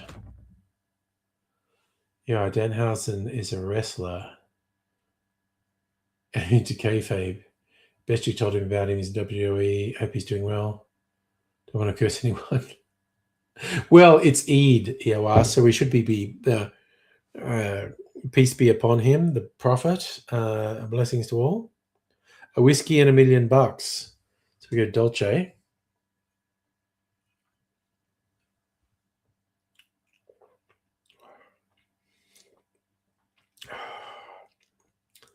That is a very soft, honeyish whiskey. Kind of like caramel as well. And chocolate.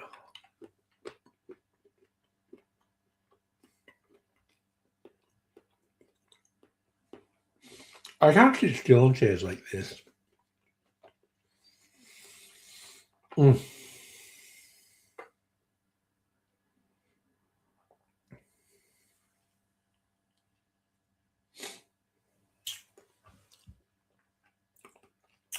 Fucking yum.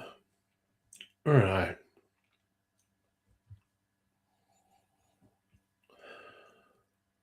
I actually forgot. I was supposed to get a special whiskey last weekend, and I paid for this thing. I forgot. They messaged me saying, "Hey, you didn't come here. Do you want to come in and get the whiskey, or should we mail it to you?" And I said, "I'll go in and see you." Have I ever analyzed a crashed meteorite? No, I have not. I feel like this is being really classy, Charlie. Honestly.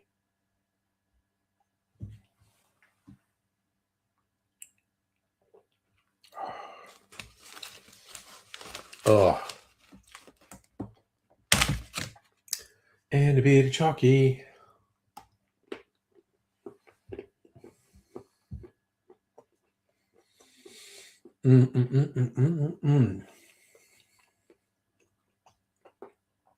Oh, yum.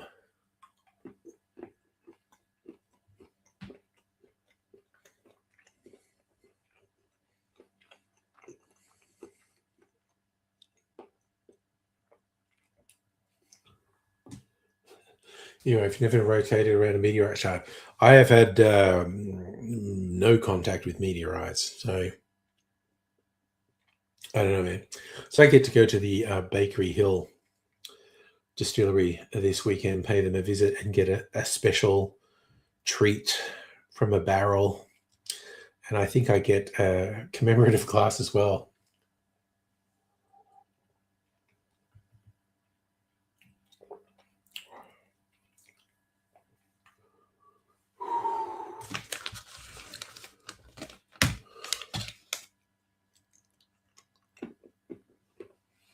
So dolce, which is what these whiskies call, Italian for sweet.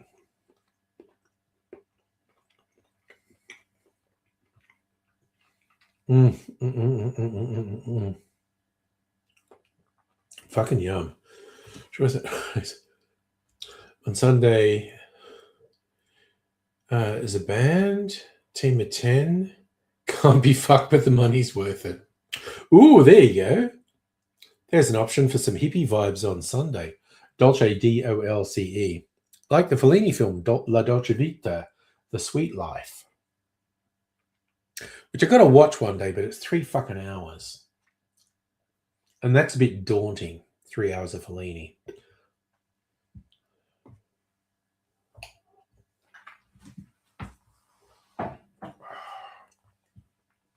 That shit's real easy to drink.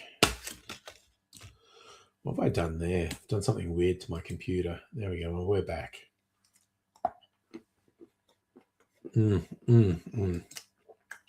Fucking yum.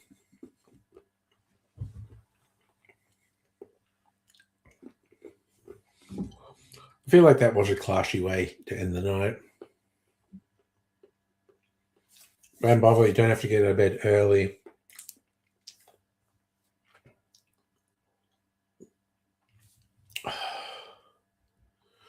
Okay, everyone's putting stuff on Discord. I need to check. What have I missed?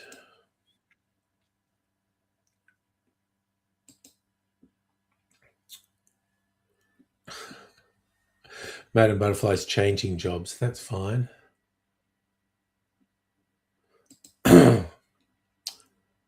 What the fuck? What the fuck? Oh, okay. So this was this. Yeah, I don't want to show you. This is the samples. Charlie sent me samples of these 3 bottles. So I'm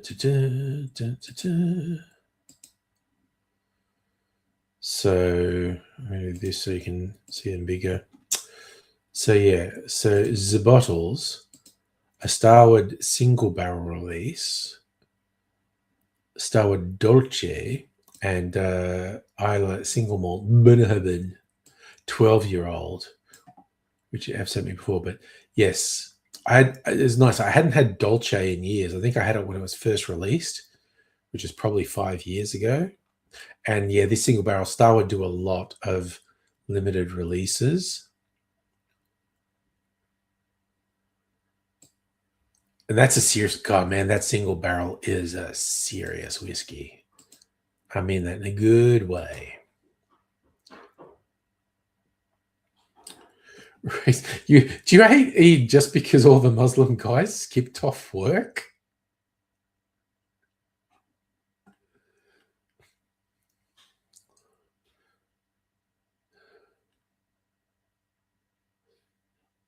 It's just funny. You hate Eid. All the guys give everything. Oh my God.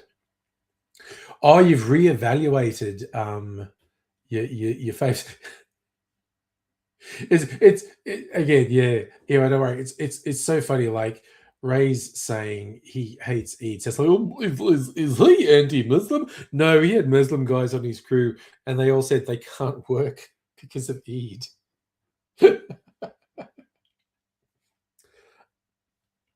Yeah, thanks for hanging out. Really enjoyed having you in the chat. So chill, take care of yourself. Dolce and single barrel, your faves. Dolce is fucking smooth, definitely. God, I almost bought some stuff. Friggin' Whiskey Mofo had some limited edition Starwards at pretty good prices.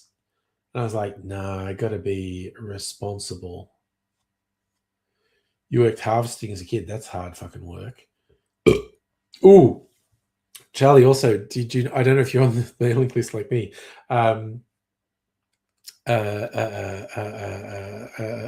Archie Rose are doing the 12 free cans thing again. I am super tempted to do it because I haven't like really bought anything from Archie Rose for a while. Oh, that's what I have to taste. They released some of their archive stuff.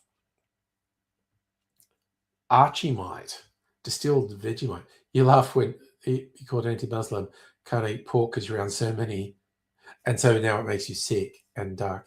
Yeah, no, that's what I thought was funny. It was just like you say, I fucking hate Eid. We go, oh, that guy's just bigoted against Muslims. You go, no, you got Muslims on your crew who all say they just can't work because of Eid. Yeah, but they you saw they're on gin, but I friggin' like their whiskies and rums. Oh yeah, no, bone dry. I'm looking what Archieros do I have? Of course I got bone dry. I fucking love bone dry gin. I got the Blasphemy coffee whiskey. I got bone dry.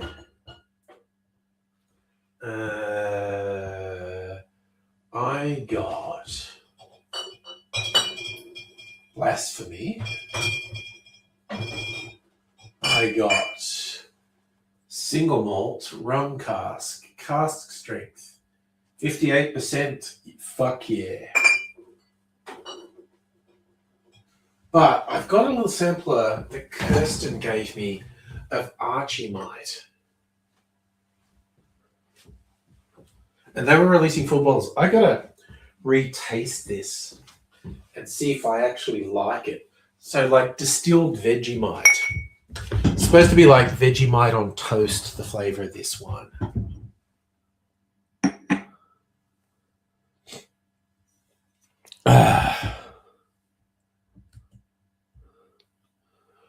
What do you miss? The Muslims shout loud, eat? No, it's just food and drink with the family.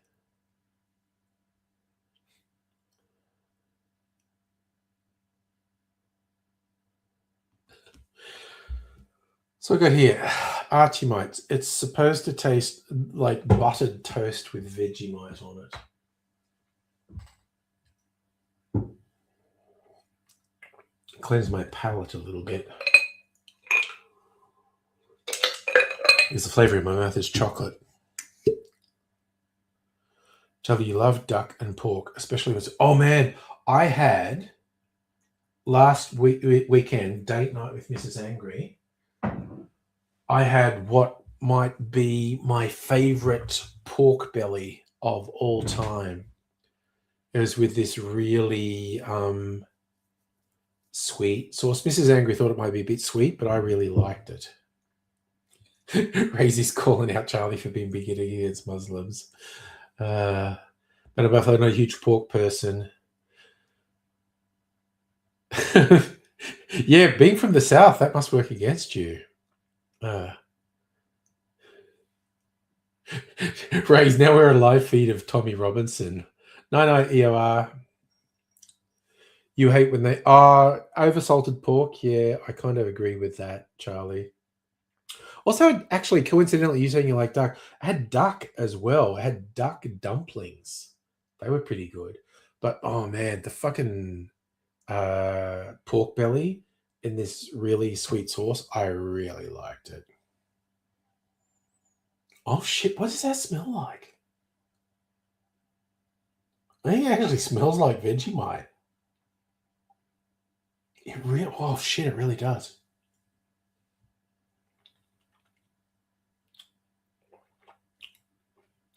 That's sweet. God, I think they did actually capture the flavor of Vegemite in that. Whereas for the record, you care less about religion. Oh, yeah, I'm just generally all the religions are dumb. Oh, yeah, no. Oh, okay, so I'm trying to remember all the things we had. There were dumplings with duck, ones with prawn. We actually had whole prawns as well. Pork belly. Oh, the dessert was this really good salted caramel chocolate mousse. We had like 5 courses, 2 different sorts of dumplings, the prawns, the pork belly, and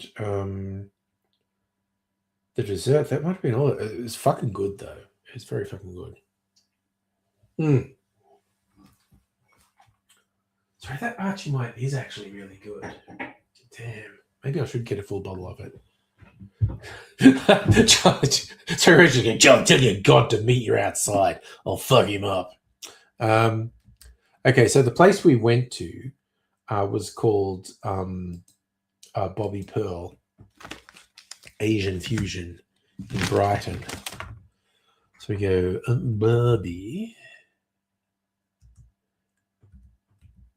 Bobby Pearl, Church Street, Brighton. Closes soon. Feed me menu. Where are we? Okay, so we had this set menu. Okay. Oh, yeah, it was like sea prawn pieces wrapped in betel leaves. That was good. That's right, scallops. The scallops are really good. Had prawn and chive dumplings and duck and coriander dumplings. That was good. Hanoi spring rolls. They had a really innovative way of doing spring rolls. Like it wasn't like a sheet pastry. It was like something that had been deep fried as well. Anyway, grilled tiger prawns, crackling pork belly with papaya salad and jasmine rice, and salted chocolate peanut fudge. That was our set menu. It was fucking awesome. It was all good. There was nothing I disliked on there. Fuck, that was good.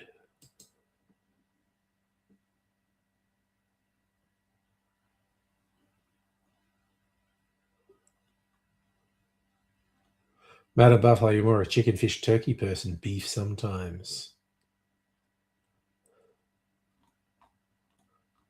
I just love this. All the God talk.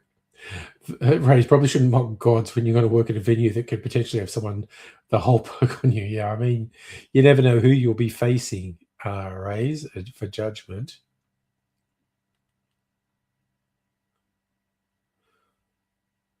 Oh yeah, no, I don't think these scallops were frozen, Charlie. They were really simple. Like it was small, and they were on the shell. These little fucking vermicelli noodles, really yum. But that's the thing. Like with all those courses, none of them were huge. The pork belly and salad was the main, so that was the biggest. But yeah, they just kept bringing stuff out to us. Like I said, the first one, it was prawn in betel leaves and scallops. The next round was the dumplings, prawn and chive plus duck and coriander. And the next round was the spring rolls and grilled tiger prawns. Then the mains, pork belly, papaya salad, rice, and then the dessert, salted chocolate peanut fudge. Fucking, they actually have, that was the second set menu. That was $85 a person, and there's one's 100, and then there's a vegetarian. Okay, so their expensive set menu, $100 per person. Pacific oysters, lobster nori crisps, kingfish sashimi, duck coriander and prawn dumplings, zhao long bao dumplings, charred octopus, papaya salad, Penang duck curry, peanut roasted potatoes, jasmine rice, orange ginger panna cotta. That sounds pretty good. But honestly, the one we went for was the mid one. The cheaper one was edamame, sticky prawn betel leaves, duck and coriander dumplings, xiaolong bao dumplings, satay chicken skewers, Szechuan eggplant, green seafood curry, jasmine rice, coconut mango sago pudding. I think we made the right choice because I fucking liked everything on the set menu we had. Also, I love set menus because you always end up with something that I probably wouldn't have ordered otherwise.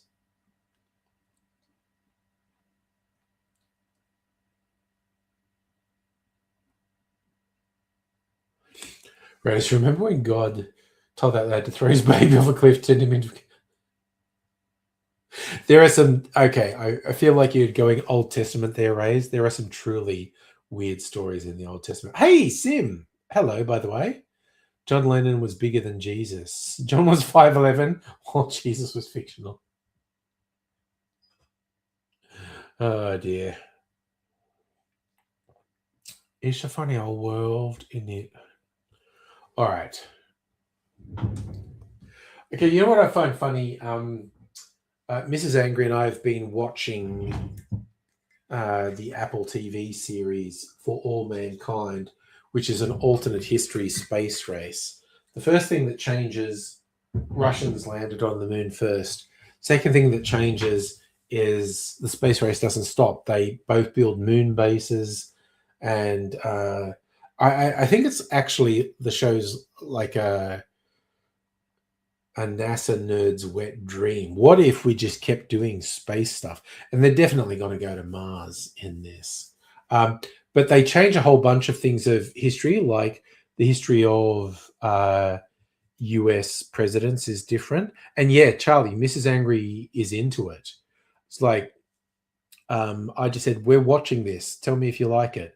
And she went, no, I like it. So we're into season 2. So we're watching For All Mankind together and really getting into it. One of the history things they changed is John Lennon didn't get killed by John Hinckley. He survived the shooting. So I think the people who made For All Mankind are both mad NASA nerds and also huge John Lennon fans, because in their alternate reality, John Lennon didn't get killed. What did you think about Old Testament? Big black guy could destroy city buildings, take down Israelites. If he cut his hair, be weaker than Sheldon Cooper with the flu. I love that. That's how well versed you are in the Old Testament. You can do that funny rendition of Samson. Charlie, you want to give me a list? Yeah. Well, you said no one was watching For All Mankind. It's pretty good. It's 5 seasons of it. Like, they just brought out a new season this year, I think. So I don't know where they're going to go with it, because they did a 10-year time jump between season 1 and 2. So they're obviously going to Mars in this thing as it goes on.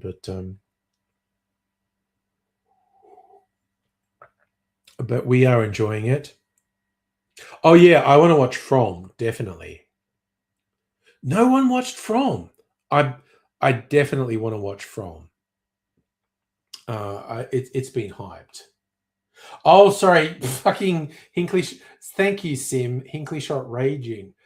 Yeah, I thought, as I said it, I thought, wasn't Lennon shot by a 3-name guy, Mark David Chapman? Yeah, thank you for correcting me, Sim. Rays, you eat a lot. Personally believe in God, not the extent it controls your life. Well, I love that you knew enough about the Old Testament to do a joke version of Samson.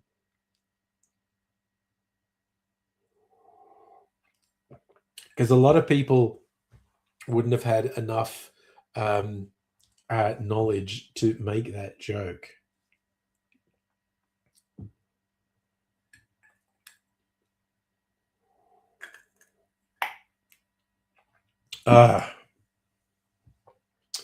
I think it must be time to eat the cherries.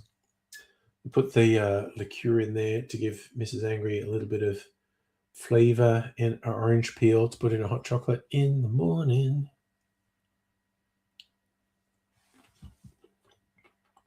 I fucking love these cherries so fucking much. Okay, for you. Oh, you know how the breathalyzer didn't work the other night? Yesterday during the day, I tried it out just to see what was what, and it worked fine. Like, gave me a 0 reading. So let's see. Okay, so it's doing a countdown.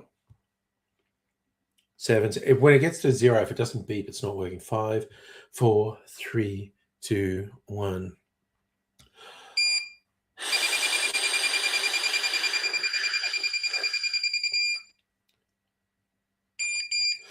0.14.